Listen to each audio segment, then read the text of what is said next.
What's up, y'all? So, one thing about me is one of my favorite people in the Bible is King David. King David is one of my favorite people in the Bible simply because he is so imperfect. But he is like the precursor to Jesus. And so was Abraham. And they're so imperfect. And I love looking at them as like direction and as comfort, because I'm like, Jesus, Lord, I know you said all sin is the same, but like, whoa. Why am I bringing up King David? So today I saw a video where someone was talking about how could you show empathy for Charlie Kirk's death or whatever.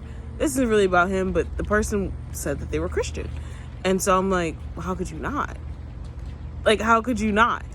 I bring up King David because King David, and I'm smiling because of the example of the heart that God calls us to have. And just like the brokenness for humanity, and the empathy and the compassion for the fact that we all fall short. Which is why I'm going back to King David. So, love him, hate him, I don't really care how you feel about Charlie Kirk.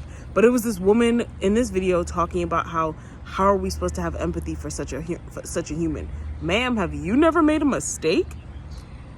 I bring you to King David. So, in, I believe it's 2 Samuel, David's son, a whole world of mess happens with David's kids, right? One of his sons rapes his daughter. The other son holds on to that anger that like, yo, you really raped my sister, for 3 years, and then kills him. Like, he's like, hey, I'm going into town, gonna go handle some business, you want to come? He's like, yeah, sure, I'll come. They go, and then he tells his servants, just wait, and gets him drunk and kills him. 3 years later, he was sitting on that for 3 years. David finds out my son just basically committed murder, and it was against my other son. And so people are like, David, he's a murderer. The law says he has to die. David's like, you want me to bury 2 sons? Like, both? Send him away. Like, can we just send him away? Like, I can't do that. His son and the daughter who was assaulted both leave. They leave the kingdom. David does not actually want to be apart from his kids, though.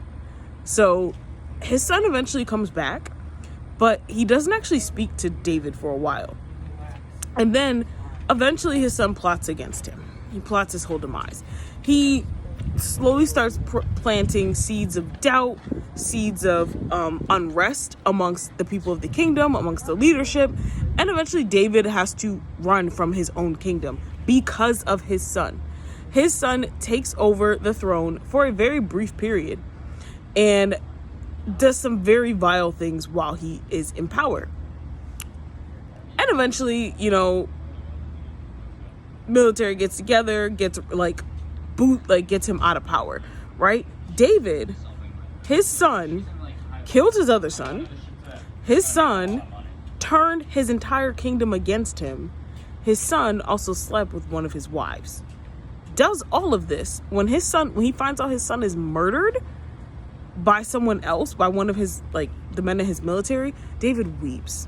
He is sad. He is distraught. His son, his son is dead.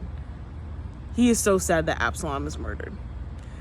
David's friend is funny. And it's not like it's funny. I don't know. Maybe I'm a twisted individual. It's funny to me. David's friend was like, are you crying? Are you crying over the son that is the reason we just had to go to war? Sir, get up and go to work. His friend was like, get up and go to work. Do you know how hard we worked to get that man out of power? Absolutely not. You cannot be upset about this. We do not have time for you to be sad. Get up and go to work. We're not doing this. And David collects himself and goes to work as the king.